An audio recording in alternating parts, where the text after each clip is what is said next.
"That's mine," she stuttered. She was covering her stuff shyly with her hands. In some bizarre accident, I had once seen her underwear, but she seemed even more flustered now. Seeing her like that, I couldn't help but. "My name's Bob Thompson. I'm a chef who runs a restaurant. My parents were cooks and I started my training at 16 and learned to cook for 8 years, and 2 years ago I started my own place. Things are finally starting to look up for the business. Sure, I'm making a decent buck, but other than food, I don't have much of an interest in anything else, so I live in a very average apartment. It's on the ground floor, so I have a yard, but other than smoking there, I don't use it much. That day was a day off from the restaurant, and I was taking it easy at home. Then, something fell into my yard. Sometimes stuff from the upstairs neighbors falls down, so I figured it was probably that, but when I went out to pick it up, it turned out to be a bright red bra. Just as I was thinking about how awkward it would be to return it, that's when it happened. "Help me, please," a voice came from above. Looking up, a woman in worn-out clothes was looking down at me, calling out, "I'm sorry, I can't open the window. I'm locked out on the balcony. What, are you okay?" Apparently, she couldn't get back into her apartment and was trying to get someone's attention by throwing the underwear she had. I promptly went to the landlord's office to explain the situation. Taking the landlord to the apartment above, I watched as the woman was rescued by him. With teary eyes, she thanked us and promised, "I'll come by to thank you properly soon." And with that, we called it a day. A few days later, that woman, called Miss Emily Wilson, came by with some homemade sweets. Emily, a struggling student, said apologetically, "It's not much, but it seems she doesn't buy new clothes very often, hence why she was wearing such tattered clothes the other day." Without making a fuss, I handed over the underwear that I had not yet returned. It was neatly packed in a bag. Her face turned bright red. She chuckled and said, "I'm sorry about this." When I concerned myself with how difficult it must have been for her after what happened yesterday, she said that apparently something got stuck between the windows and she couldn't open them. I should really clean my room. I need to be careful too. Just then, her cell phone rings. Seeing her hesitate, I said, "Go ahead," and she took the call, started to talk. Her tone of voice clearly dropped as she said, "Understood," before hanging up and sighing heavily. "Are you okay?" "Well, they cut my hours at my part-time job. I need to pay my student loans, so I guess I'll have to find another job." Apparently, Emily's parents are quite well off and they're the ones paying for her apartment. However, not wanting to rely on them forever, she's taken it upon herself to handle everything else on her own. Without giving it much thought, I asked her while she was feeling down, "Would you like to work at my place?" At the surprised Emily, I told her that I run a restaurant and that I was considering posting a job opening since we were short on floor staff. Then Emily bowed her head and said, "Please." For my part, it saved me the cost of the job ad, and thus Emily ended up working at my restaurant. Emily was very sincere, quick to learn, and above all, she was friendly. Since it's a French restaurant, floor staff often get asked about wines. Emily was also knowledgeable about wine, and in that sense, she was a great asset to us right away. She took on almost all the night shifts and ate her staff meals with relish. I can save on food expenses with staff meals. When I asked her to take a break once in a while as she's busy with university, that was the answer I got, and I couldn't help but laugh. She's struggling financially, but it seems like her pride won't let her rely on her parents. While I find her independence impressive, I can't help but feel that it's okay for her, still a young girl, to rely on others sometimes. Well, that's different for everyone. A few months have passed since Emily started her part-time job.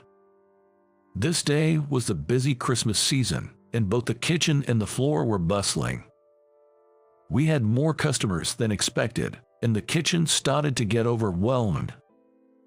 With a significant increase in customers from last year, we simply couldn't keep up with the dessert plating. "Sorry, Emily. Can you handle the dessert plating?" "Me. I'll show you once. Just do it roughly. The desserts and fruits are all already prepared."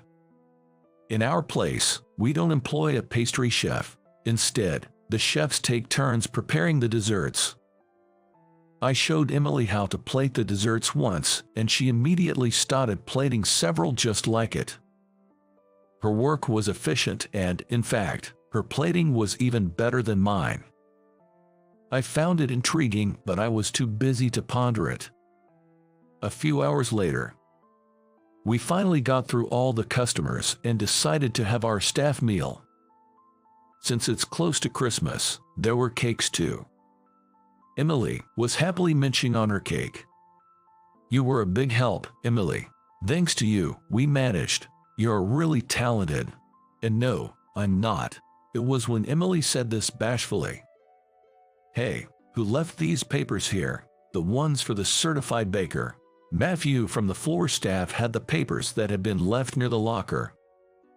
It seems that in the hustle and bustle, someone moved the papers that were near the locker onto the desk. But a certified baker, that's a pastry chef certification. One of the chefs must be studying for it, but then, that's mine. Emily, her face redder than when her underwear was seen, covered her mouth, now white with cream, and raised her hand. Heck, it's so embarrassing. Emily quickly went to retrieve her papers. Come to think of it, Emily is in her sophomore year of college. She should meet the eligibility requirements for the exam. I was studying because I wanted to become a pastry chef, but I didn't want anyone to know in case I failed the exam. Really, I could have helped you study if you told me. What? I have the certification too, and I even have past exam papers. What? Emily's eyes widened in surprise. I met the exam eligibility too, so when I took it, I passed. I was lucky though. You must be busy studying for the exam, so would you like to switch from floor duties to handling desserts? You'll only be doing the plating, not making the desserts. Is that okay? You can do the dishes until the dessert orders come in, and then study when you're done. The busy season is almost over, and the certified baker is a national certification. It was my way of showing consideration, considering how tough the study must be. Ever since then, Emily has been in charge of dessert plating, and when there were no desserts to serve, she would study in a corner. She would ask me what she didn't understand, and sometimes a few young chefs would join in, quizzing each other about the problems, which was a fun topic in its own right. Of course, when it was busy, she would concentrate on plating, and as far as I was concerned, as long as she did her work, she was free to spend her spare time improving herself. In fact, the other chefs would study wine when they had spare time too. And so time passed, and half a year later, Bob, I passed. Oh, congratulations. Emily passed her certification exam splendidly. The passing rate isn't high, so it's truly her hard work that paid off. All the chefs in the kitchen were delighted, and it goes without saying that Emily's meal that day was a bit more luxurious. All the other chefs who had taken the exam on a whim had failed spectacularly. Bob, and everyone else, thank you so much. Not many people in my college class passed, so I'm incredibly happy. Emily had a beaming smile on her face. However, even though the exam was over, she was still a student. There's still a mountain of things she needs to study. So, as usual, I told her she could study when the restaurant wasn't busy, to which Emily, as expected, was hesitant, saying, I can't possibly have you do so much for me. But both in the kitchen and on the floor, Emily's brightness and positivity were a saving grace. Everyone wanted to help Dad because of Emily. When I told her this, Emily's face turned red, and she muttered, "I will repay this kindness someday." Several months later, a reservation for dinner came in. It was a couple who ordered the highest-priced set menu, and the serving was handled by Matthew. I was giving instructions briskly. "Emily, could you please prepare the dessert?" "Sure." Upon saying so, Emily started preparing the dessert included in the course. I always made a point of greeting customers who ordered the most expensive menu in my restaurant. Being a small business, I believed it was important to pay such attention to detail. After Matthew brought the dessert and some time had passed, I decided to head over to the customer's table, but when I got there, the customer was nowhere to be found. "They haven't even paid yet," I muttered, looking around the room, when suddenly someone tapped me on the shoulder. "Whoa, oh, I apologize. I didn't mean to startle you. I asked the staff to call for the owner, but we must have crossed paths." "I see. I apologize for the inconvenience." With that, I first had the customers seated. They had mentioned needing me for something, and for a moment, I tensed, wondering if it was a complaint. "We wanted to thank you." "Thank me? The truth is," the customer began to say. "What, Dad, Mom?" a surprised voice rang out. Looking over, I saw Emily with wide eyes looking at us. Dad, Emily's parents." "Yes, that's right. What are you doing here?" "Well, it's only proper to express gratitude to those who have been kind to our daughter, isn't it?" With that, the customer, no, the father of Emily, Harry, took out his business card. As I hastily accepted it, wait, the card bore the name of a major franchise company.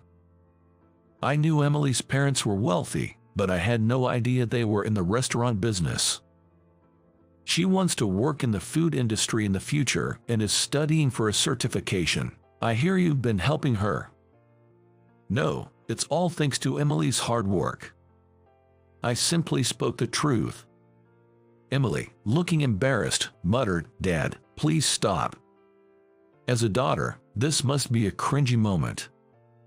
But, with parents who run a major franchise, she'll never have to worry about finding a job. Once you graduate, I'm sure she'll make an excellent manager. Emily is a quick learner in the life of the party. Haha, it's nice to hear that from the person who's been so helpful, Harry said when. I won't work. I won't work at my dad's place. I want to be a pastry chef at this restaurant. Wait, what? I was taken aback by her shocking declaration. I was, to say the least, frozen. All the more so because she made that declaration in front of her father. You said you need a pastry chef. The head chef even said he'd welcome me. I want to pay back your kindness. Please let me work. With that, Emily bowed her head. Indeed, Emily is in charge of desserts, and if she practices from now, she should be able to make desserts. Her serious eyes had me puzzled, but honestly, it would be a big help if Emily could work as a pastry chef in the kitchen. Moreover, when Harry says, Emily is so insistent, I'm sorry to ask, but could I ask you to keep an eye on her for a little while longer? I have no reason to refuse. We'll have to start studying recipes from tomorrow then. Yes, thank you very much, Emily replied with a cheerful smile. Fast forward a few years. My restaurant has become so popular with a 3-month wait for reservations. Actually, after that, a dish I supervised ended up on the menu of Harry's franchise store as a limited-time offering. The dish was unexpectedly well received, which made the restaurant quite popular. After graduating from college, Emily officially joined my restaurant as a pastry chef, and now we have a fair number of female customers who come specifically for Emily's desserts. Given its popularity, we're finally opening a second location, a cafe. I plan to have Emily take charge of the kitchen there. I really owe Emily a lot, and it's no exaggeration to say that we were able to open the second location thanks to her. But no one would ever guess that our meeting was sparked by a red piece of underwear and the fact that we're dating.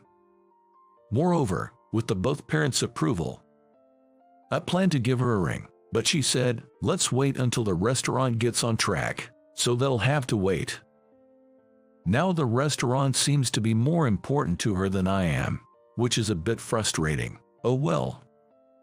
By the way, the red bra that set off this fate-like string of events seems to have been finally thrown away, but the third generation one occasionally appears in the laundry.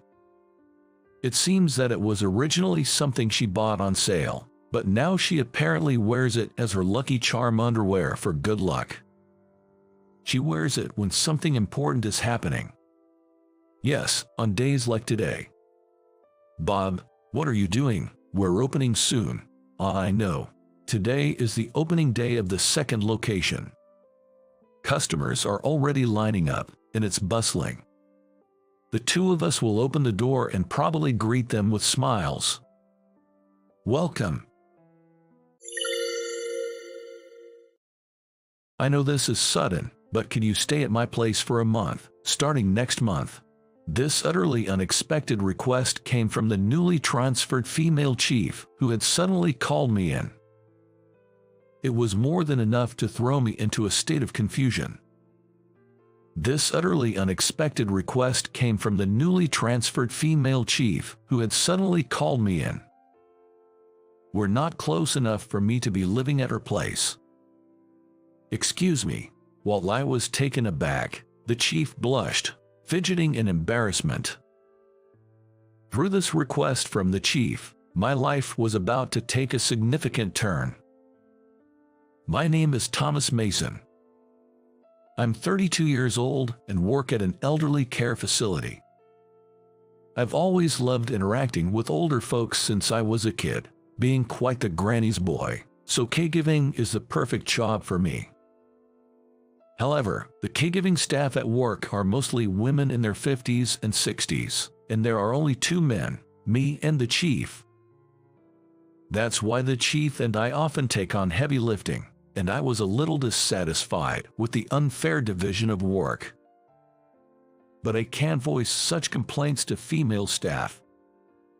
The chief, who was the only one I could rely on, has already passed the age of 65 and will retire. Once the chief retires, will I help everyone with their work? Well, until now, the work was finished because the chief helped me with the work. Such thoughts filled my mind, and I couldn't help but sigh. Then, the chief retired in no time, and a 35-year-old female chief was assigned from another department. My name is Kay Scott. Nice to meet you all. When she introduced herself to us, I felt that Miss Scott suddenly looked surprised when her eyes met mine, and quickly averted her gaze. Then, she continued with her greeting. What's going on? Does she know me? But I don't know her. I started working, with a little strange feeling. Unlike the previous chief, the new chief did not seem intimidated by the older staff in their 50s and 60s and was not shy about giving work instructions. Helen, one of the residents is calling you. Please attend to them. Jessica, you left meal assistants halfway to guide someone else to their room, didn't you? Please finish one task before moving on to the next. The new chief was brisk in her directives and closely observed the movements of the caregiving staff, giving necessary corrections. There was no wasted motion in her work, and her directions and reminders were always on point. However, the Queen Bee staff, who had been there for many years, didn't like being instructed by a younger chief. She's acting high and mighty for being so young. She's getting carried away just because she's the chief. Complaints about the chief had become commonplace at work. And for some reason, the chief didn't give me any work instructions. It was as if she thought, You can handle things on your own, right? Even without her saying it. Seeing this, the Queen Bee staff members started complaining about the chief again. It's weird how she only gives us instructions and doesn't say anything to Thomas. She's probably just buttering him up because he's a man. Pathetic for a chief. Whenever I was in the staff room, I could always hear people bad-mouthing the chief. I was getting wary of hearing it, so I started spending more time chatting with the residents and less time in the staff room. However, being out of the staff room meant my paperwork wasn't progressing at all. I was getting tired of feeling like I didn't have a place at work and my work was not moving forward. That's why I asked her for instructions. What should I do? Is there any work that I can handle? After saying that, I approached the chief on my own. Then, finally, the chief said to me, "All right, then do this," and started to assign tasks to me. But the tasks given to me were things like changing sheets and cleaning the floors. It was obvious that these tasks were not caregiving duties, just odd jobs. Seeing me accepting these tasks from the chief, the Queen Bee staff members started bad-mouthing the chief again behind her back. That chief, she's definitely pandering to men. Changing the work she assigns based on gender and age, she's really a wicked woman. The behind-the-back talk from the Queen Bee staff members was only increasing day by day. I started racking my brain about how I could improve the relationships at work. During such a time, I was called by the chief to the conference room. Did I do something? I couldn't think of anything. Well, it doesn't matter. Since I was called by the chief, I might as well discuss the interpersonal issues as well. As I was walking towards the conference room with various thoughts, I noticed the chief fidgeting with an unusually embarrassed look. When I asked, "Is there something you need from me?" she just kept looking down without saying a word. While I was watching the chief with curiosity, she finally opened her mouth. "I'm sorry for the sudden request, but can you stay at my place for a month next month?" What? I was confused by the sudden, unexpected request from the chief. "I'm going on overseas training, so could you look after my cat for me?" Saying so, the chief handed me her house keys, fidgeting with a bashful look. Ah, so that's what this is about.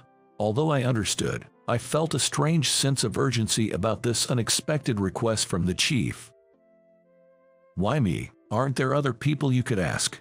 When I asked the chief that, she looked at me with a blush and said, "There's no one else I can ask. That's why I'm asking you, Thomas," and gazed intently at me. Looking at the chief's embarrassed, yet serious eyes, I couldn't refuse. "Well, if you're okay with me, I'll do it." As I muttered that, the chief's face lit up all at once. "Really? Well, I'm counting on you next month then," she said, "now, back to work," and walked out of the meeting room with a spring in her step. I could only stand there, dumbfounded, watching the cheerful figure of the chief retreat. No matter if she didn't have anyone else to ask, why me? I'm not particularly close to the chief. With those thoughts in mind, I returned to my workspace. It was strange that the chief would entrust all her personal and home matters to me, a mere employee. As I thought about various things, I felt strange about the chief's attitude and had a vague feeling. At the end of the workday, I decided I had to refuse the chief's request and stayed behind in the office. However, the chief was caught up in preparing for her overseas training. She was discussing the training with the office staff, receiving explanations about the flow of the day, meeting up with the translator, and so on. In our nursing home, there is an annual overseas training program for caregivers, nurses, and dietitians. They visit countries known for their advanced welfare systems, like Sweden, Denmark, and New Zealand. to observe and learn about their caregiving techniques in local hospitals and elderly homes. Usually, experienced employees attend to reflect on their usual caregiving tasks. But it seems that they couldn't gather participants this year. And apparently, the caregiver who was supposed to go suddenly couldn't make it due to a family matter. It was understandable then that the chief, who had recently transferred, was suddenly set to go on overseas training next month. As the chief busied herself with preparations for the overseas training, a month passed without me being able to say a word. The spare key she had given me still remained in my bag. The day before the chief's overseas training.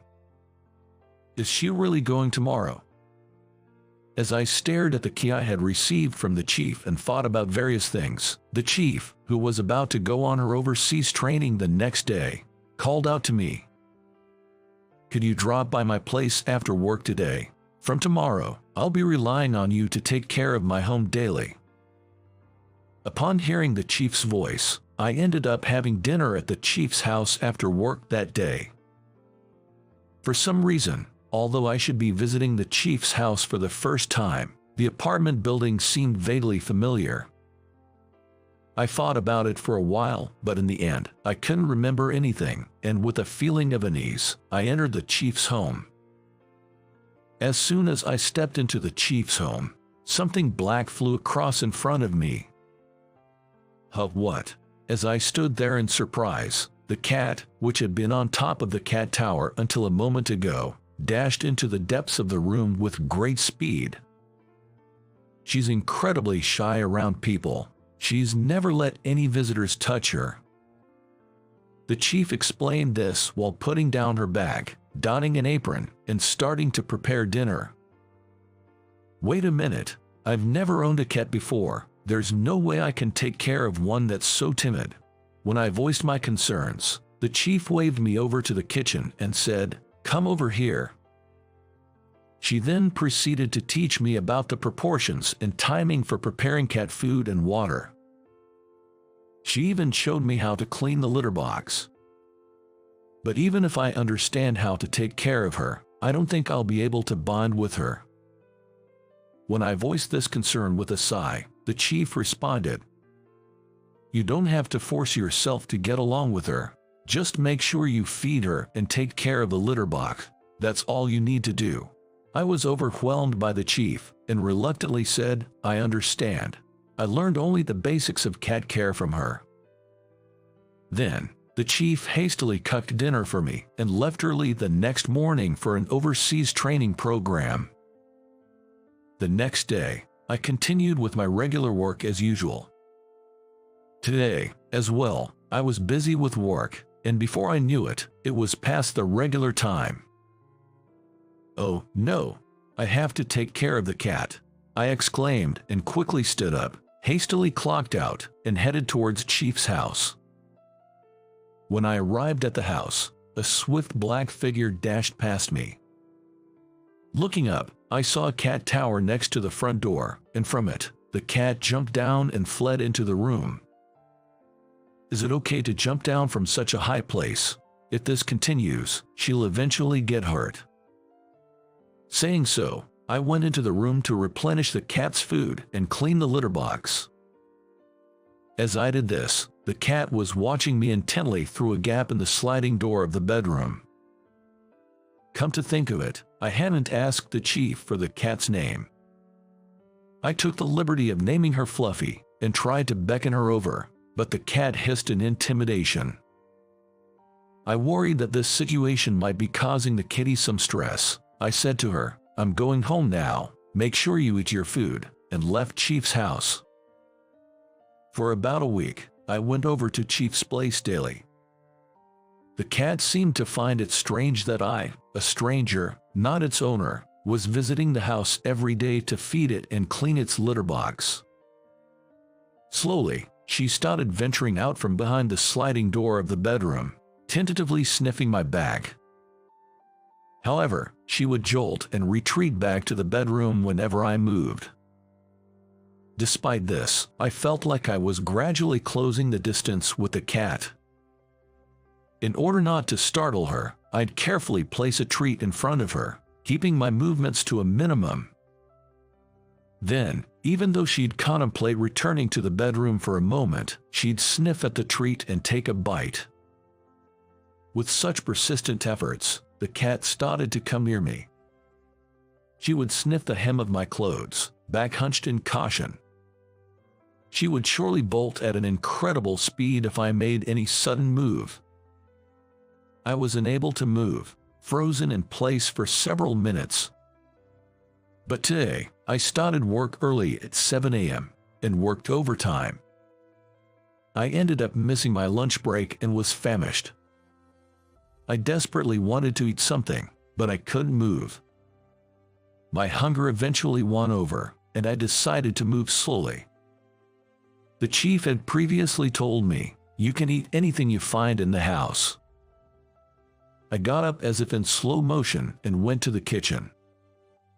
Then, I opened the refrigerator and scanned its contents just with my eyes. For some reason, the cat did not run away, but slowly followed me, then just sat there watching me. I couldn't figure out what to eat, so I pulled out a fruit jelly that the chief had bought and placed it on the table. The cat, from under the table, looked up at me curiously as I sat there eating the fruit jelly for dinner. With all of this going on, I naturally became closer to the cat, and before I knew it, she didn't run away even when I touched her. In fact, she began to rub against me and purr. I had no idea why I was so favored, and of course, I couldn't ask the cat. I was filled with a sense of wonder, as I'd never touched a cat before. I was fascinated by how soft and comforting the cat was. Without realizing it, playing with Chief's cat had become my only source of comfort after a hard day's work. Today marks the final day of the Chief's overseas business trip. As always, I looked forward to playing with the cat and headed over to her house. Unusually, the cat was waiting for me at the entrance. "Ah, a welcome party, thank you," I said to the cat, giving it a scratch. As I was doing so, I felt something odd on my hand. What's this? Was this here before?" I thought to myself, feeling the cat's belly once again, and there it was, a lump, small like a marble. I don't know anything about cats, but the thought of the cat being sick filled me with anxiety.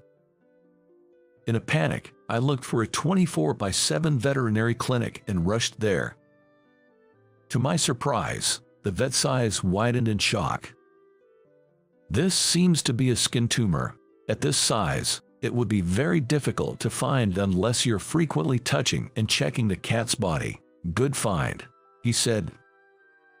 With a reassuring smile, he continued, "Given the small size, we can likely remove it completely with immediate surgery. We'll have to look at the pathology report for certainty, but we should schedule the surgery as soon as possible." Despite being a popular clinic with a 1-month waiting list for surgeries, it turned out there had been a recent cancellation, so I could book the surgery.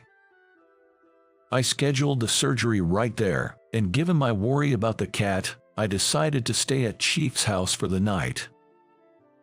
This house, it felt familiar somehow, but it wasn't a place I knew. With that thought nagging at me, I laid down on the living room couch, petting the cat until, before I knew it, I fell asleep. The following day, the chief returned from her overseas training. "Was everything okay? Did anything happen?" The chief rushed over to me with a worried look.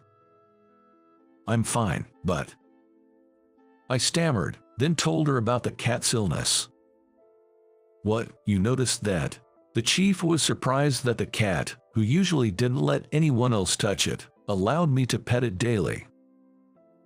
After her overseas training, she returned to a whirlwind of preparing for a presentation at a meeting and arranging for the cat's surgery.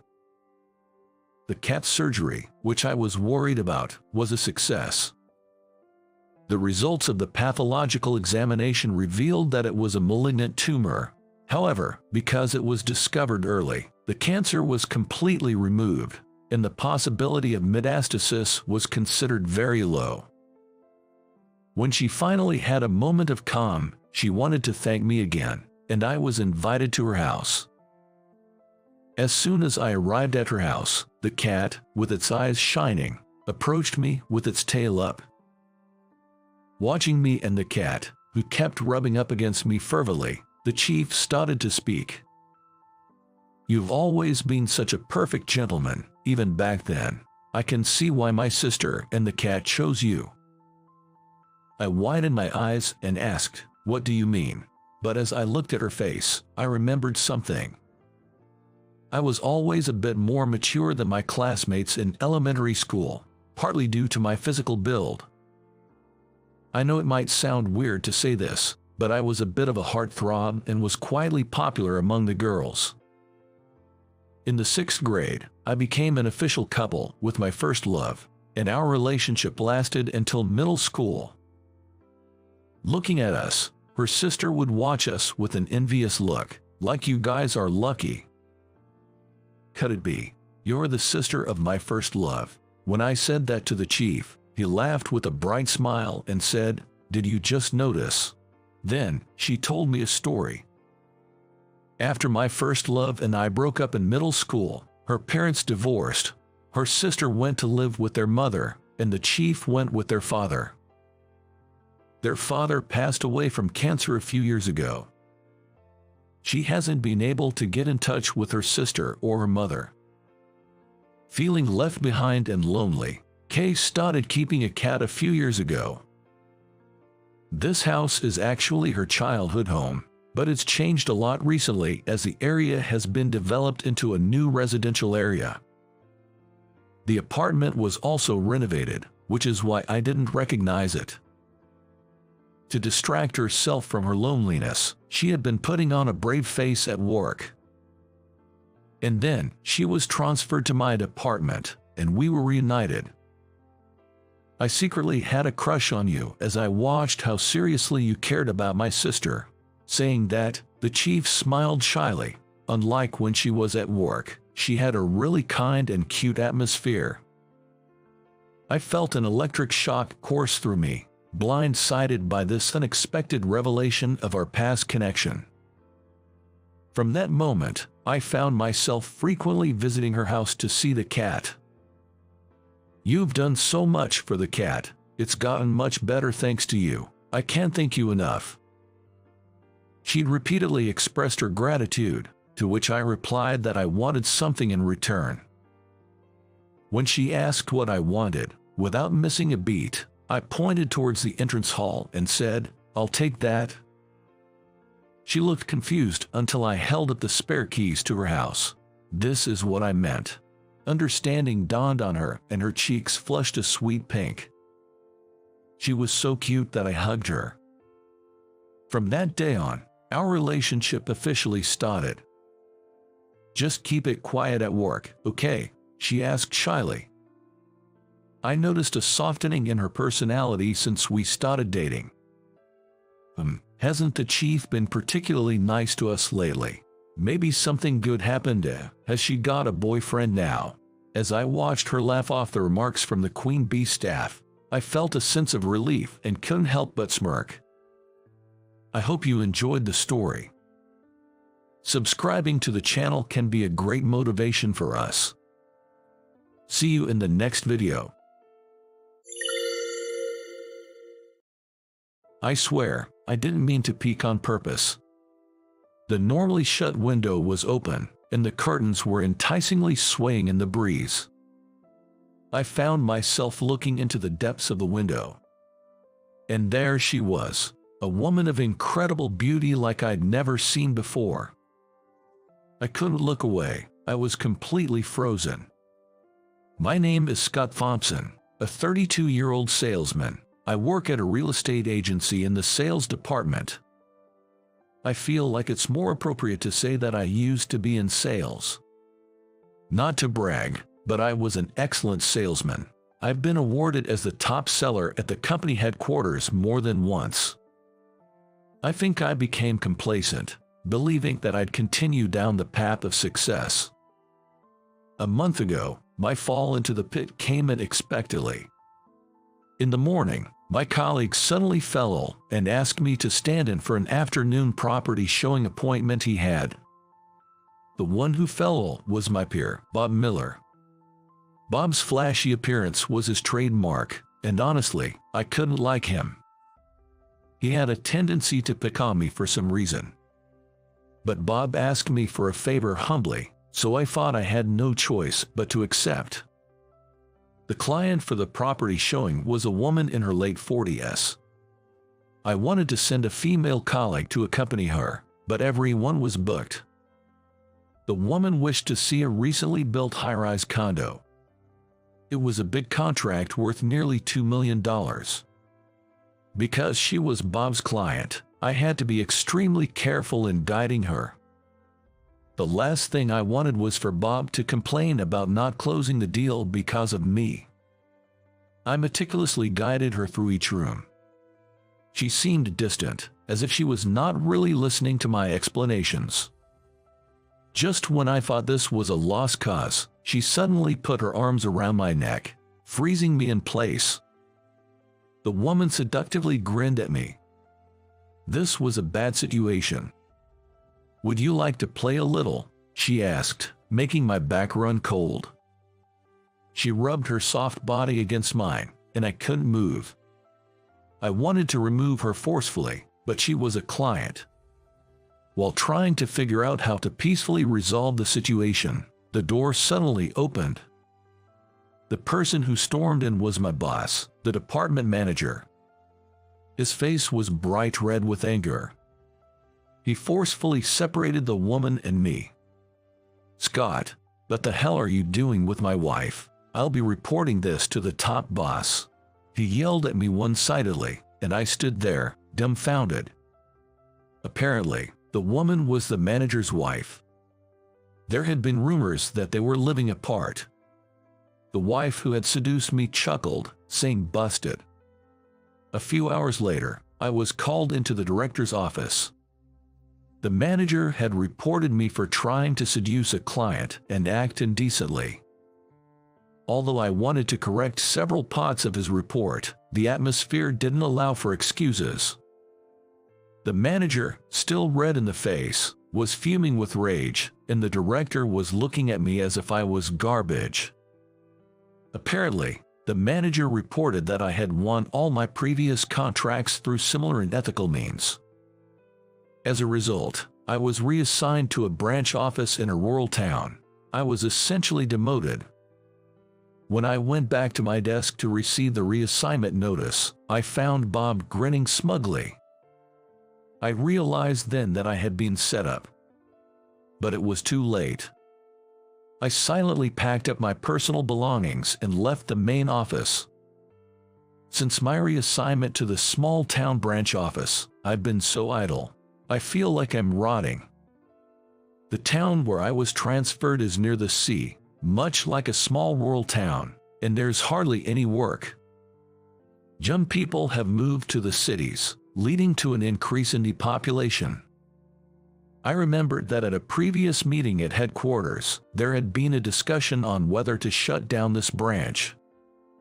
"Isn't it boring, Scott? This place is just so quiet." There were no customers at the branch, and there was nowhere to do business. Every day, I was playing with the necessary paperwork. The only good thing about being transferred to this branch was that my living space had become larger. They had me using a family-sized apartment instead of a cramped city condo. It might just be big for the sake of being big, but I liked that I had room to stretch out. The day after I mentioned to the branch manager that pets were allowed, I found a box of kittens meowing on my desk when I arrived at work. I had an idea of who might be responsible, but I thought it might be a pleasant distraction, so I decided to keep them. To my surprise, the next morning my desk was stocked with a cat bed, kitten food, and canned goods. I couldn't help but smile. My colleagues were secretly watching me. I began to think it was silly to keep a stern face all the time. Gradually, I got used to the laid-back atmosphere of the branch, my colleagues, in this town. That day was a Sunday. The branch was open, but I was off. Since I started keeping kittens, I can't smoke indoors. I made a smoking area on the balcony. As usual, I leaned against the railing of the balcony and lit a cigarette. I could see the sparkling sea across the roofs. It was so bright, I had to lower my gaze. Next to my apartment was a two-story building. The usually closed corner room's window was open, the curtains swaying in the wind. I realized it was my first weekend since coming to this town. I guess the person in the corner room also had the day off. It felt rude to stare too much. Just as I was about to turn my gaze back to the sea, my eyes were drawn to the corner room's window. A young woman was in the midst of getting changed behind the fluttering curtain. I knew I shouldn't look, but it was hard to look away. I dropped the ash from my cigarette onto the back of my hand and let out an ouch. She looked at me. The moment our eyes met, she glared at me with a crazy expression. While I was taken aback by that, the window was closed roughly. Normally, I'd expect a or something like that, but she just glared at me without letting out a single scream. I felt a sudden urge to laugh. I couldn't hold back and started laughing. The window flew open again. "Don't laugh, just you wait and see," she yelled at me, and the window was closed again. Immediately after, the sound of footsteps echoed running down the outside stairs of the apartment. "Wait, really? Is she coming here?" I rushed from the balcony towards the entrance. I heard the elevator arriving through the door. I could hear the footsteps approaching. I steeled myself and waited for the doorbell to ring. The footsteps stopped. "Come out, hey," she yelled as I opened the front door with resignation. Then, I froze for a moment. She had mistakenly rung the doorbell of the next room. We looked at each other, both letting out an eh. The next moment, the next door neighbor, a full-figured lady, opened the door saying, "Yes, yes." The Chihuahua suddenly darted out and barked at her. She snapped back to reality and profusely apologized for accidentally entering the wrong room, while the Chihuahua continued to bark at her. I also instinctively bowed my head and said, "I'm sorry." The lady retrieved the Chihuahua and closed the door. "Don't make that mistake again. It's bothersome," I said to her, who was standing frozen in the suddenly quiet hallway. She glared at me, looking relieved that the commotion was over. She then marched straight into my room. She walked to the center of the room, spun around, and sharply pointed at me. "You saw it, didn't you, my thing?" That irritated me a little. It was like an accident. "I didn't see anything. What are you talking about?" I tried to argue that I hadn't been looking. "I just happened to see." "Huh? What did you see?" This. While saying that, she pulled at the collar of her t-shirt to reveal her chest. A glimpse of her blue underwear was visible. "Hey, stop that, it's showing." Not wanting to compound the situation, I hurriedly moved away from her. She continued to flaunt her chest and accuse me, as if chasing me. "You saw it." "I saw it, or rather, it was in sight. I'm sorry, but I swear I didn't intentionally." Before I could finish my sentence, a slap from her landed on my cheek. My first encounter with her was quite intense. "Hey Scott, let's go grab lunch. It's my treat." Around lunchtime on next day, branch manager proposed. I nodded while I applied a cooling pad that my boss had given me to my slapped cheek.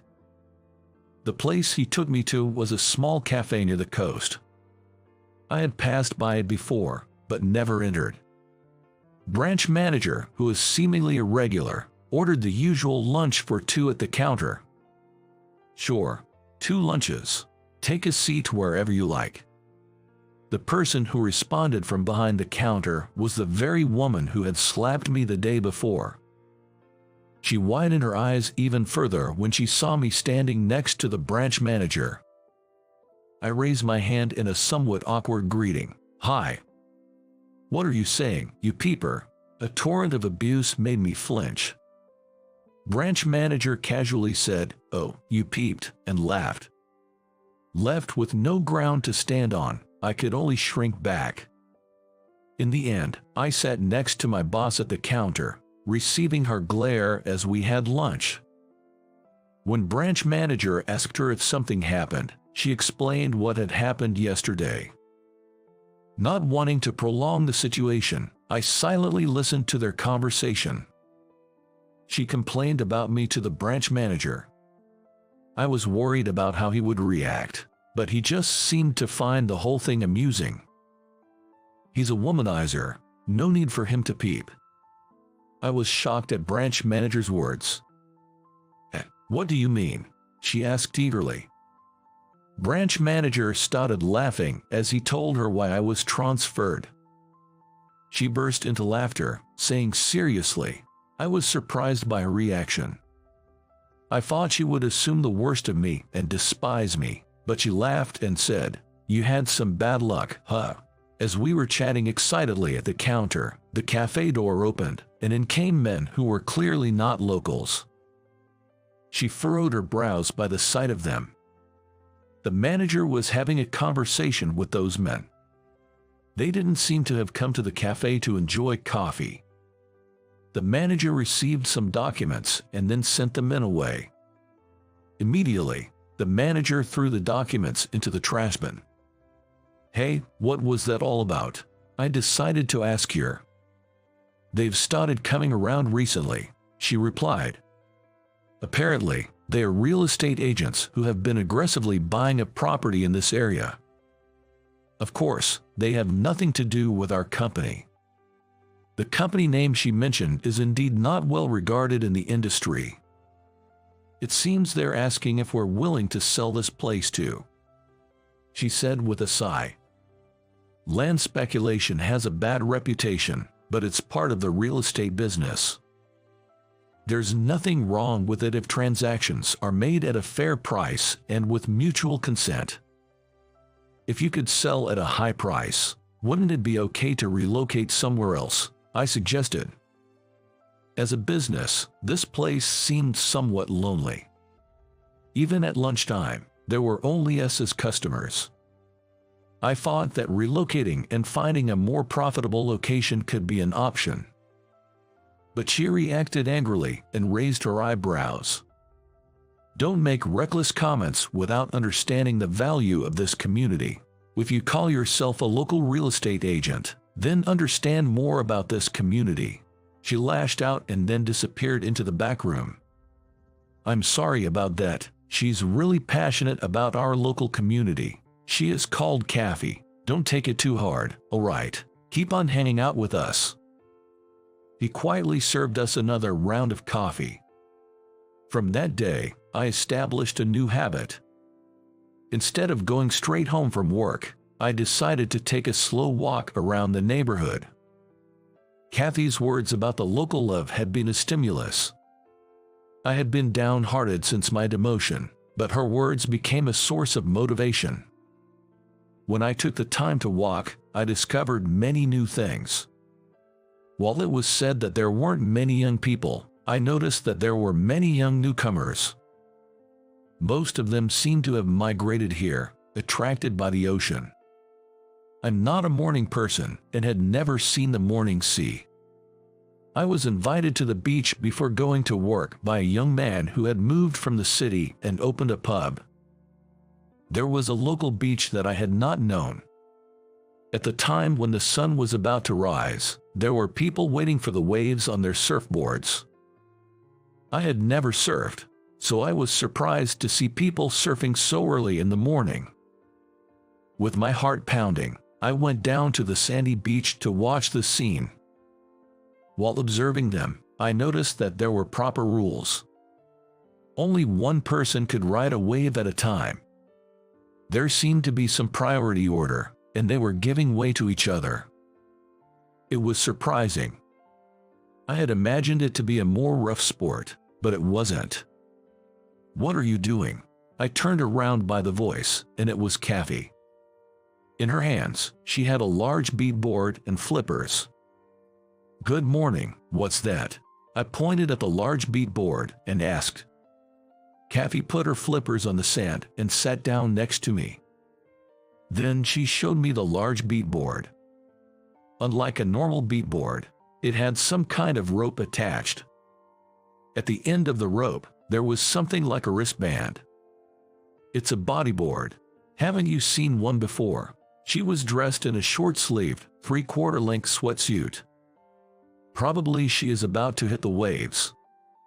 I learned that bodyboarding is a sport different from surfing. You ride the waves by laying your upper body on the board. You wear flippers on your feet, also known as fins, to help you navigate in the water. Everything was so new, and I had many questions. She explained it all patiently while doing her warm-up stretches. I learned that the waves are better in the morning and that there are specific times when the waves appear and disappear. Why not give it a try, Scott? It's a waste not to. Living so close to the sea, make the best of your move, she teased as she put on her fins and stood up. She connected a leash, a cord that attaches the board to her wrist, and she was ready to go. With her fins on, she started walking backward into the sea, keeping her gaze on me. She looked sort of cute, like a penguin. Our eyes met and she gave me a big, joyful wave. When the water reached her waist, she turned around and started moving over the waves toward the horizon. I feared she might flip over when a big wave came, but she knew what she was doing. She built up some speed and dove under the wave with her board. I later found out this move is called a dolphin dive. She passed a few waves before reaching the waiting point where the best waves roll in. She sat on her board, waving at me. When a wave came, she'd speed up and ride it. She looked like she was flying as she slid down the large waves diagonally. After almost an hour in the water, she returned to the shore with a satisfied look on her face. The other surfers were also making their way back to land. Much to my surprise, they greeted me as each one passed by me. It was a small gesture, but it made me feel warm inside. Some of them had tattoos peeking out from under their wetsuits. Despite the variety, everyone was so friendly it was almost surprising. Cass V2 had taken off the upper part of her wetsuit. Her vivid blue bikini gave me a small startle, but the next moment I realized something and I couldn't help but voice it out loud. "Ah, you were wearing a swimsuit that time, weren't you? It wasn't underwear after all." The underwear I thought I saw her in was actually her swimsuit. No wonder she didn't mind my seeing it. Kathy snorted with laughter. I felt a bit like I'd lost somehow, but I also felt surprisingly refreshed. This is a nice town. As I said this, squinting at the glittering sea, she gave me a happy smile and extended a welcoming hand. "Welcome." Her hand was still slightly cool from the water as I shook it. From that day on, I started waking up early to go to the beach. I would have loved to try surfing, but sadly, I can't swim. I was told that I'd float if I wore a wetsuit, but the idea of going into the sea was still a bit scary. I also started going to the cafe where Kathy works for lunch every day. I got to know the local shopkeepers, and I started hanging out more often with the young people who had moved here. As I started to blend into the local scene, I started hearing more and more about the land sharks. They seemed to be pushing their agenda quite aggressively. It felt like something big was in motion, and it didn't feel right. Then, one day, my hunch proved right. On my way to work, a black luxury car sped past me. I caught a glimpse of a familiar face in the window. It was Bob, the man who had set me up. I hadn't heard anything about Bob quitting his job. He's up to something with another real estate agency, doing things his own way. It's bound to be some shady business if he's moving in secret. I contacted a friend at the main office as soon as I got to work. According to my friend, Bob is apparently on annual leave today. Recently, he's been having a lot of unexplained absences, and his lifestyle has noticeably become more extravagant. I ask about his sales performance. Right now, in my absence, it seems that Bob is the top in sales. But my friend says there's something fishy about his sales. He suspects Bob might be making deals with some dangerous parties. Maybe that's the source of his flashy lifestyle. During lunch, I dropped by the usual cafe, expecting to see Kathy.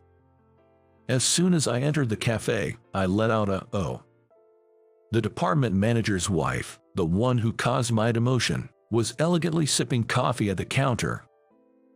She noticed me frozen at the entrance and gave me a soft smile. With a silent gesture from her beige manicured finger, she indicated for me to sit next to her. Reluctantly, I sat down next to her. "Why are you here? It was your fault that." Once I verbalized it, I felt a surge of forgotten anger. She raised a finger to my lips as I was about to raise my voice and said, "Be quiet. I'm sorry about that time. I lost to the terms of exchange. I didn't mean to ruin your career." Her apologetic smile cools my rising anger. Somehow, I can't bring myself to dislike this woman, and it troubles me. I look down without being able to say anything, and she starts telling me the whole truth. It seems that Bob reached out to her when she was desperate to get a divorce. He offered her money to frame me. She agreed because she needed the money for her life after the divorce. Bob had been terribly bad-mouthing me, saying I was a hindrance to his future work. "Why are you telling me all this now?" "Because the money hasn't been transferred. It means the contract is void, right?" It made sense. Moreover, she apparently investigated Bob out of spite. She spread out his investigation report in front of me. I quickly read through the report. It appeared that Bob had connections with some dangerous people. He seemed to be assisting them in contracting real estate properties. I realized that the one hunting all the local real estate was planning to establish a dedicated real estate company. I couldn't help but admire the scale of the plan. However, I couldn't accept the idea of this area being dominated by these dangerous parties, as per Bob's plan. "How much will you pay for this?" She tilted her head and peeked into my face. Her long eyelashes sparkled with a bit of glitter. I had no idea how much to offer. "How much do you think?" Timidly I asked her, and she replied with a small smile. "How about you treat me to a cup of coffee?" In front of my stunned eyes, she raised her empty coffee cup and said so. In the evening, I was alone in the office, thoroughly examining the investigation report on Bob I had received from her. I wrote a report to the headquarters within the night and sent it by email. The headquarters would surely be in turmoil by tomorrow morning. Relations with dangerous people would seriously harm the company's reputation. As I expected, I received a call from the headquarters, and the next day, I was asked to go to the headquarters. I found myself looking up at the headquarters building after a long time. I thought I might feel more nostalgic, but no such emotion arose. All I could think was the sky seems narrower here. As soon as I used my employee ID to enter the building, someone rushed towards me. It was the department manager who orchestrated my transfer. The department manager grabbed me by the collar and gruffly asked, "What are you doing here?" "I may have been transferred to a branch office, but I'm still an employee of this company. I have business at headquarters." In the lobby, the manager and I glared at each other for a moment. The president's secretary interrupted us. I was instructed to go to the president's office immediately, and I shook off the department manager. The department manager was told to come along as well. Upon entering the president's office, I saw Bob standing there with a pale face. The department manager looked uneasy, unsure of what's going on. The president said to me, "I read your report." On the desk were not only my report, but also a large number of documents and photos. They must have investigated this yesterday. These were likely proof of Bob's misconduct. The manager turned pale as looking at the photos of Bob conducting business meetings with disreputable individuals. A subordinate's misconduct reflected poorly on his superior's lack of oversight. I was hoping they'd both get kicked out due to collective responsibility. The verdict handed down by the president was that Bob was fired and the department manager was demoted. I later learned that most of Bob's sales were contracts with shady partners. We should be able to cancel the purchase contracts according to our internal regulations, but it will be a difficult task to negotiate each one individually. I can only hope that everyone at headquarters will pull together and work hard. Bob, having received his termination notice, left the room with a pale face. The president said to me, "Come back to the headquarters." He wanted me to perform as I used to, as the top salesman. That's the future I originally hoped for, but I felt a sense of unease. I stayed silent, unable to give an immediate answer. The president seemed to be waiting for my reply. My eyes were drawn to the large window behind the president. It was a sunny day and the sunlight was pouring in. But still, when I returned to the branch office, the sun had set and it was well past business hours. I figured everyone must have gone home by now, but the office windows were brightly lit. I was surprised to see people working overtime, which was unusual. As I opened the door, a party popper went off unexpectedly. The popping sound startled me, and I shrieked back. As I stood there, covered in thin paper strips, I was at a loss for words. "Congratulations on your return to the headquarters, back on the fast track." The office was filled with my branch colleagues, the branch manager, the president of the shopping district, and some surfers I know. When I said you'd probably be returning to the headquarters, everyone came. "You're really loved, huh?" said the branch manager, wearing a party hat. Some people were already teary-eyed at his words. "It's taken for granted that I'm leaving this branch. I heard you used to be the top salesman. I had no idea. You're not someone who should be wasting away in a place like this," said Kathy with a slightly sad smile, causing a pang in my chest. "You know, I turned down the offer to return to the headquarters." At my words, everyone made a bewildered face. Seeing their expressions, I felt somewhat guilty. I felt like I've let them down. Why? What about your promotion?" Kathy, as if representing the whole group, bombarded me with questions. After a brief thought, I just repeated what I had told the president. "The city's too cramped, it's suffocating, and there's no sea. I want to learn to swim." With a look of disbelief, Kathy hugged me. I whispered something only Kathy could hear. "And you wouldn't be there." There was no reply from Kathy, but I knew what she was feeling from the tight grip on my arm.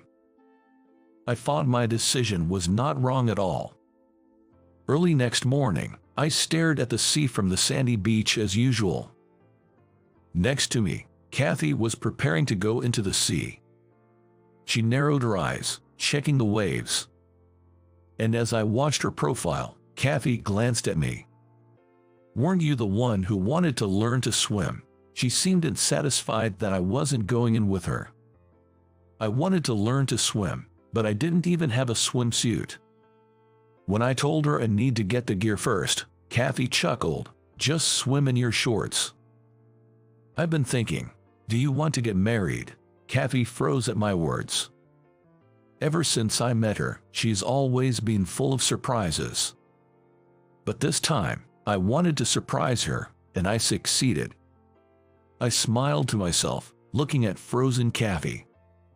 Coming back to her senses, she gave a chuckle looking at my grin, and clicked her tongue. "I'm not marrying a non-swimmer." She turned her head away and declared loudly. Then, in a much smaller voice, she added, "If you learn to swim, I'll consider it." Her teasing wasn't something new. "And when did you start liking me?" Before I could finish my line, I was hit with a bodyboard. "Stop getting ahead of yourself. Go back to HQ." After seeing my, with that parting shot, Kathy ran towards the sea. She went up to the water's edge, then turned back. She must have realized she'd forgotten her flippers. When I held them out, she snatched them away. And as she put on the flippers at the water's edge, she turned and gave me a big wave. "The ring better be a diamond, not a birthstone." At Kathy's words, I made a big circle with both my hands. With her, I could even get into the sea without fear. I wish I could tell the dejected me from when I first arrived in this town, being transferred from the HQ. "You're going to find the greatest treasure in this town." For now, I guess I should thank Goddess of Fate. Even now I've turned 30, I sometimes dream about something. I had the same dream again tonight. I know, this is just a dream. In the dream, it happened in a high school hallway. During break time, I was goofing around with my friends. The one passing by was my rival, the only one I couldn't beat in grades or character. I'm responding to a classmate who approaches me with a gentle expression. His confident demeanor was annoying.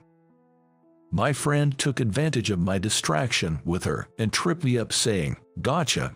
As I was about to fall, I reflexively grabbed something. It was a sensation like nothing I'd ever felt before. It was soft, warm, and too big to fit in my hand. It took me a few seconds to realize what I had grabbed was her. Well, it was her boob. "I'm sorry." I apologized hurriedly, but she calmly said, "It's not worth an apology." I'm still curious about the meaning of her words. That's why I keep having this dream. I let out a small sigh as I woke up to the alarm clock. My name is David Miller, and I'm turning 30 this year. I got a job at a well-known company right after graduating from university. I was assigned to the system management department. It's a department that takes on the entire system management for the company. The work is rewarding, and I also got a beautiful girlfriend. My perfect life isn't something that just started recently. I was perfect from the moment I was born. Born into an old family, I was raised without any hardship. From the time I became aware of the world around me, I was told that I was handsome, excellent in school, athletic, and tall. Throughout elementary and middle school, I was hailed as a prodigy. It can't be helped that I misunderstood that I was highly competent because of how I was raised. In fact, I was a person with no faults. However, a turning point came when I entered high school. For the first time, I met someone who I might lose to. She is the honor student Fargley. She was excellent not only academically, but also athletically. The big difference between her and me was her popularity. Unlike me, who was immature in character, she was already complete. There was hardly anyone who disliked her in school. She always had a gentle expression on her face. I was not good at her. Her name was Ashley Brown. She always had her shoulder-length hair tied back in one. I still vividly remember the pleasant smell of her shampoo whenever she walked by. When I found out she was applying to the same college as me, my competitive spirit ignited like never before. The college we were aspiring to was among the most challenging. I swore to myself that I would make up for all the times I'd lost in the past right here. Swearing to myself, I hit the books like never before. I was so relentless in my studies, not allowing myself a single mistake, that my parents would worry and suggest, "How about taking a break?" Once, she spoke to me after she found out we were applying to the same college. "David, I heard you're applying to the same college. Let's do this together." I felt embarrassed when she flashed me her sparkling smile. She said she brought some candy, and she left a strawberry-flavored one on my desk before she returned to her own seat and looked out the window. There was a hint of melancholy on her side profile. I think this was about 3 days before the exam. On the day of the exam, I searched for her at the test center. Since we had all applied together from school, our candidate numbers should have been close. Proof of this was that my other friends had close candidate numbers. The seat 3 in front of me was empty. It was probably her seat. At first, I thought she was just running late. I was so concerned about her empty seat that, honestly, I couldn't concentrate on the exam. As a result, I couldn't focus on the exam and my college entrance exam ended. Of course, I passed. My desperate study for the entrance exam didn't let me down. But I felt betrayed by something more important. I never saw her again after that. She didn't show up at the graduation ceremony either. There were rumors that her father's company had been scammed and gone bankrupt. Apparently, they had left town in the dead of night, almost like they were on the run. She couldn't even think about college entrance exam. She must have noticed the situation of her family. I think the melancholy on her face as she looked out the window was because she knew that her happy student life was ending. Our paths would never cross again. I remember feeling incredibly lonely after the graduation ceremony, looking at her empty seat where no one sat. My life as a working adult has been smooth sailing. I stood head and shoulders above my peers and kept getting promoted. It felt easier than my student days, almost like a game. There was no one in the company who could compete with me. I think that's why I grew into an adult who completely took life for granted. I also got a girlfriend. Lily, known as the most beautiful woman in the office. She joined the company 2 years after me. From the moment I first saw her, I decided that she was the one for me. I wooed her on the day of the welcome party for the new employees, and we quickly started dating. I'm thinking of getting married in the future, but lately, she's been pressuring me to get married, and I'm a bit taken aback. Around this time, it was decided that the company's system would be completely revamped. After a series of competitive presentations, we finally decided on who we would hire to set up our system. It was not a large corporation, but a small IT company. Though small, the company outshined its competitors in their presentation. Apparently, they have a real hotshot system engineer. The representative of the company, a man named Stanley, showed up for our first meeting. He was a rather attractive man with a cool vibe, so much so that the women in our team were quite smitten. And the guy was good at his job. During the meeting, I was constantly amazed at how fast he could think so quickly. He said he would bring the person in charge for the next meeting, and that was the end of our first encounter. I assumed the person in charge would be the ace system engineer. I was excited to meet this person. They were apparently the same age as me, 30. I was excited, feeling like I was about to meet a worthy rival after a long time. The excitement was the same kind I felt when I was competing with Ashley Brown during our college days.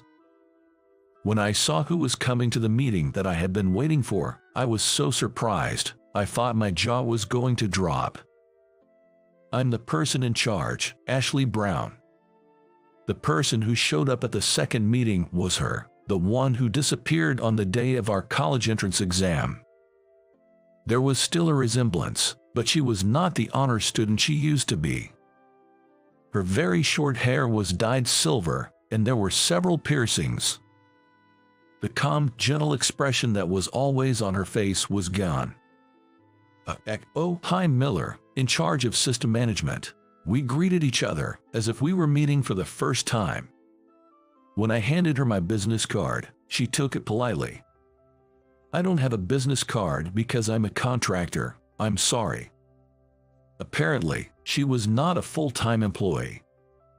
She introduced herself as a freelance system engineer. Stanley had asked her to work at his company. The meeting went unbelievably smoothly. She presented a flawless system proposal, and I couldn't find anything to question. Above all, her explanations were concise and easy to understand, appealing to people's senses.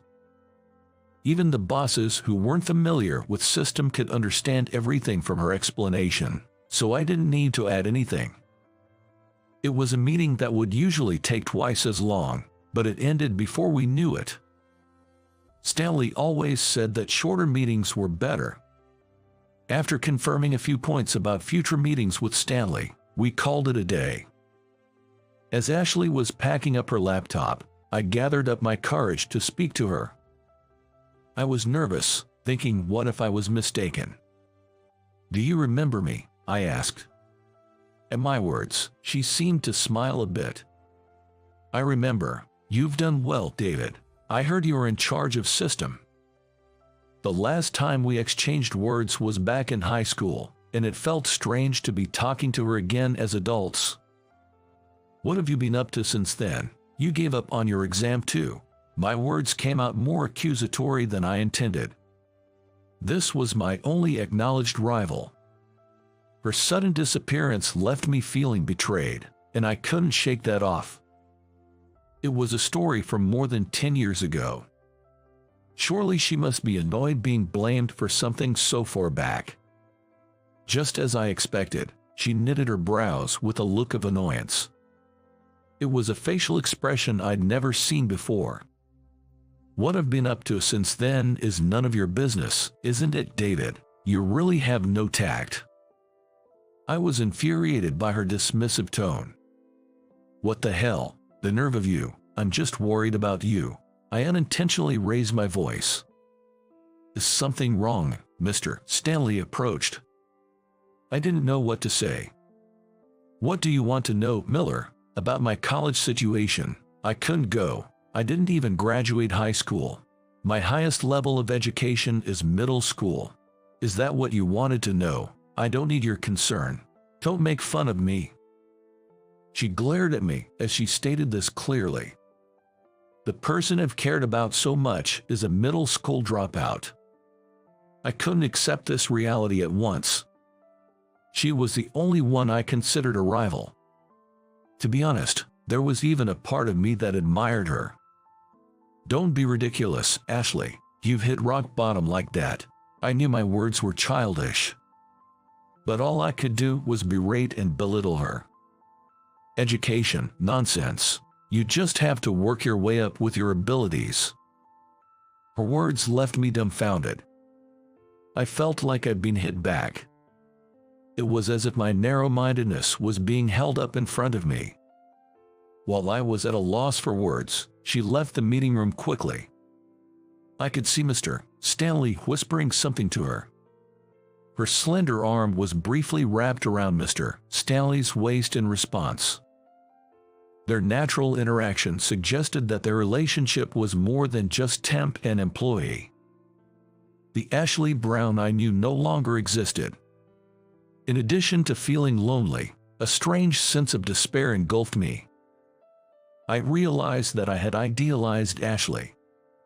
Meanwhile, despite my relationship with Ashley, the project was proceeding smoothly.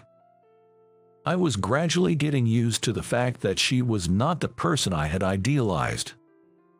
In fact, everything went smoothly with her.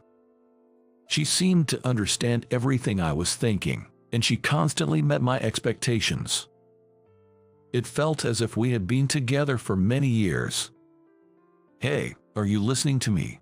Lily was pouting in dissatisfaction next to me.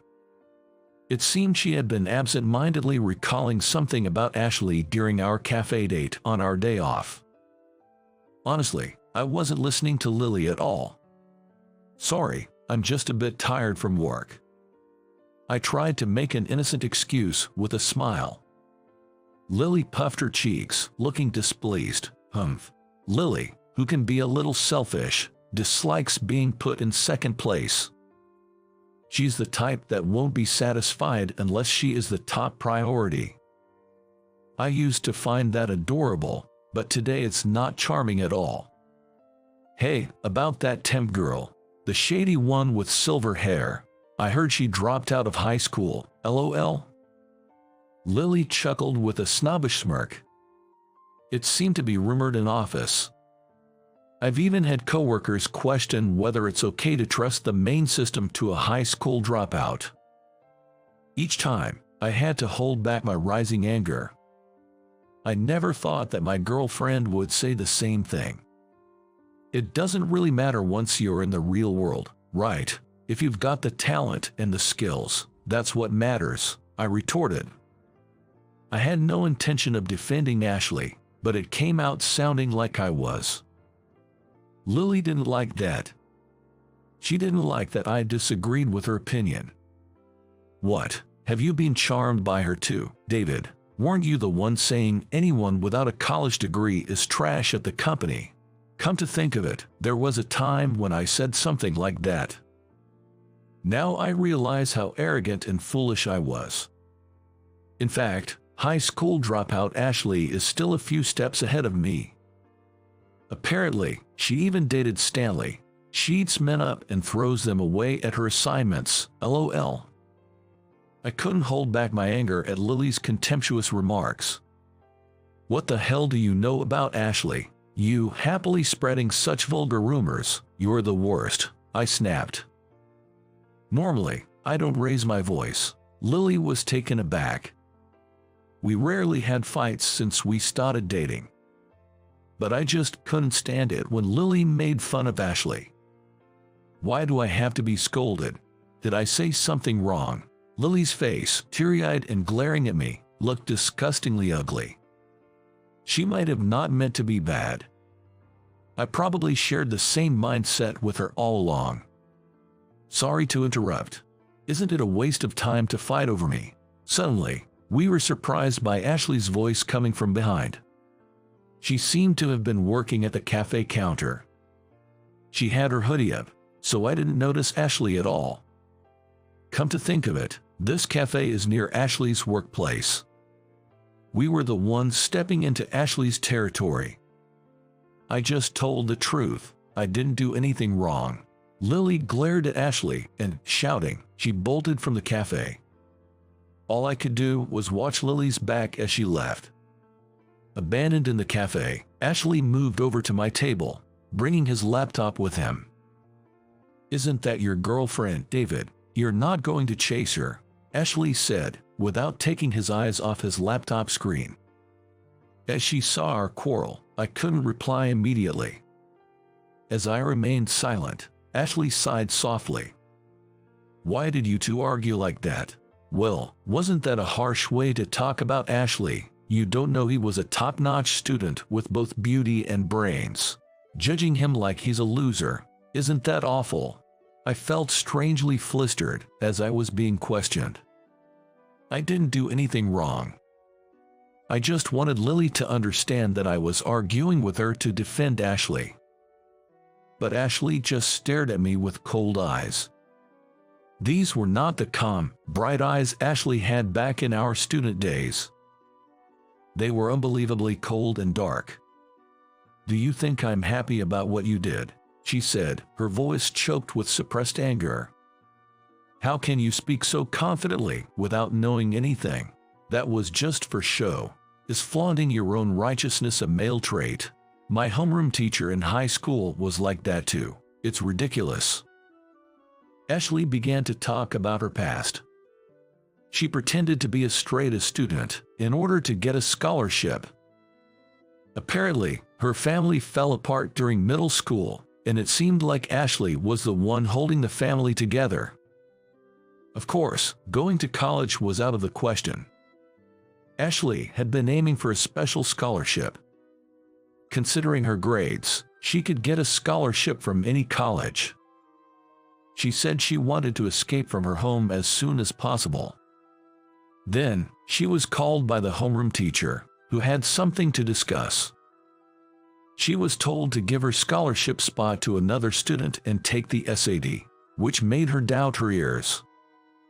The homeroom teacher was smiling, satisfied with his decision.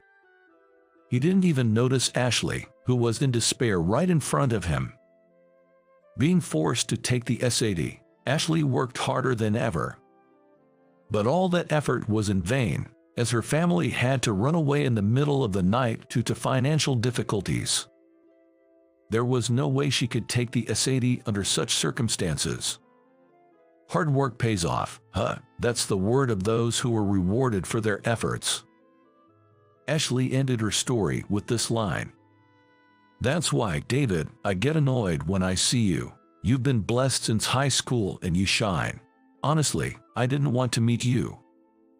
She slammed her laptop shut, crumpled up the 2 checks, and with a thin smile, Ashley left the cafe after quickly settling the bill, leaving me dumbfounded and at a loss for words. Listening to Ashley's footsteps, I wondered what I did wrong. The more I thought about it, the more I felt like denying my own life. But that would just make me feel miserable. I downed my cold coffee in one gulp. Ever since running into Ashley on a day off at a cafe, her demeanor became even more businesslike than before. I can tell from her attitude that she wants to get this job done and cut ties with me as quickly as possible. Even though I was hurt by her attitude, we carried on with our work in a business-like manner. Mr. Stanley started to accompany her to meetings that she used to attend alone. There was no chance to speak with her one-on-one anymore. I could tell she was avoiding me completely. Her attitude began to irritate me, and I found it harder to concentrate on my work. To make matters worse, I reached my limit when I saw the two of them getting along so well during meetings. I heard rumors that they'd broken up. But even then, seeing her put complete trust in Mr. Stanley stoked my jealousy, and I couldn't stop it. That's when I made a big mistake. It was a communication error about a system specification change. Distracted by the two of them, I made a beginner's mistake. Even though it was a beginner's mistake, a communication error about specification changes could be fatal. I'm sorry, I forgot to mention the specification changes during our last meeting. I realized my mistake when I was shown the developed system. As soon as I realized it, I broke out in a cold sweat and my heart began to pound. Mr. Stanley's expression changed quickly when he heard what I said. Even if there's some leeway in the schedule, specification changes are challenging. What do you mean by that at this late stage? Specification changes now. Mr. Stanley, who is always calm, raised his voice. I've been watching my team build this up. I guess it's no surprise that the words at this point are slipping out of my mouth. I bowed my head and apologized many times. We still have some leeway in the schedule, so it should be fine. Please let me check the details of the specification changes. Ashley controlled Mr. Stanley, who had changed color, and said in a quiet voice. I think she tried to prevent my mistake from being known to other colleagues. Ashley laughed a little and said, "We can do it." In the end, all we got was a reply that the delivery date would be just in time. Ashley said, "Don't worry," as she passed me, who couldn't hide my upset at making my first mistake since becoming a working adult. Just before the delivery date, I brought some gifts and went to Ashley's company. The lights were still bright even after work hours. When I rang the doorbell, Mr. Stanley answered. When I handed over the gifts, he smiled happily and said, "Thank you. We've received some gifts." When he called out to the company, Men with unshaven faces appeared one after another and swarmed around the bag of gifts. I'm truly sorry for the inconvenience. To me, who bowed my head, Mr. Stanley said, "It's okay," and smiled. Thanks to Ashley's full support, I think we can make it in time. I heard that Ashley, who took on the specification changes, was blamed by other employees when she brought the changes back to the company. There was probably a criticism, saying, "Now you decide to take on such a reckless task." It was Ashley herself who silenced them. She bowed his head and asked for their support, assuring them that she would follow through on everything and take full responsibility. Ashley is a contract worker. She navigates this industry on her own. She hardly ever fawns over others or rallies on them. And yet, she bowed her head deeply and asked for cooperation. The office quieted down in an instant. Making Ashley bow like that, "David, I'd like you to tell me what kind of relationship you and Ashley have." Stanley, still smiling, spoke those words, but his eyes weren't smiling. I was a little taken aback by his serious gaze. "Well, I got rejected by Ashley. She told me she had someone she's liked since her school days and can't forget him." As he told me this while picking up a sandwich from the catering, I thought my heart was going to stop. "Oh, you went to the same school as Ashley, right? Do you know what kind of guy she liked? She mentioned they were supposed to go to the same college." His teasing made me sit up straighter. I realized he was pushing me forward. She was talking about me." I responded lightly, and Stanley gave me a playful punch in the chest. Pointing to a door in the back, he informed me, "She's napping." Hearing his words, I ran toward the door at the back. Without knocking, I opened the door to find Ashley, sleeping soundly on the couch. The sound of the door closing made her eyelids twitch slightly. "Shut up." Ashley's voice was scratchy. She seemed even smaller than when I saw her last time. "Ashley, wake up. I have something to ask you." I knelt down near the couch where Ashley was sleeping. She seemed to wake up all at once when she heard my voice. Jumping up, she looked around. Why, David, pulling her blanket up to her chest, she looked at me, unable to hide her surprise.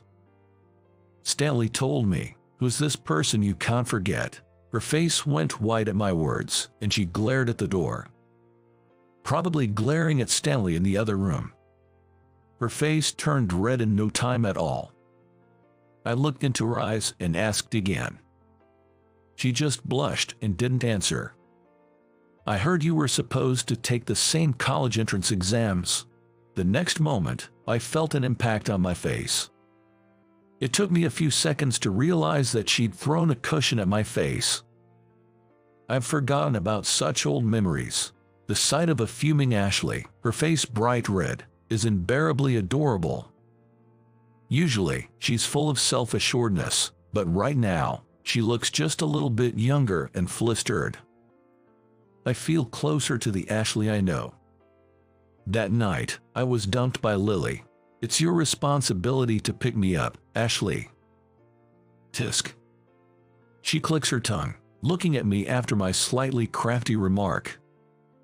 I wait silently for her to speak. Finally, she opens her mouth after the long silence. Ashley's feelings are now completely laid bare. "If you were dumped, I guess it can't be helped. If you behave, I'll take you in." I think there must be an unbreakable bond between her and me. If only we had just told each other we loved each other back when we were students. I am amazed at how far around we've come. From now on, I want to spend my life with her. I want to take my time hearing about her life when I wasn't around. "So, when's the wedding?" I tease Ashley, riding on the wave of excitement, and she gives me an exasperated look. "For now, make sure you propose properly once the job is done." The moment her expression shifts from exasperation to a full smile, my life changes color completely. I want to promise her a life happier than anyone else in the world. I truly feel that from the bottom of my heart. She gets up from the sofa and returns to her desk, immediately resuming work. I sit next to her, trying to help out as much as I can. There's a bug that keeps occurring here, I explain, pointing at the source code displayed on her computer. Her fingers, writing out the code for review, hesitate for a moment. What if we do this? Oh, I was thinking the same. Ashley quickly begins to refactor the program. I am in awe of her technique. David, you're pretty talented. Makes it easy to work with you. We're a great team. Looking at the system now running smoothly, she smiles joyfully. It was just like being back in our student days. The classmate who was the only one who could shake my feelings since high school soon became my wife.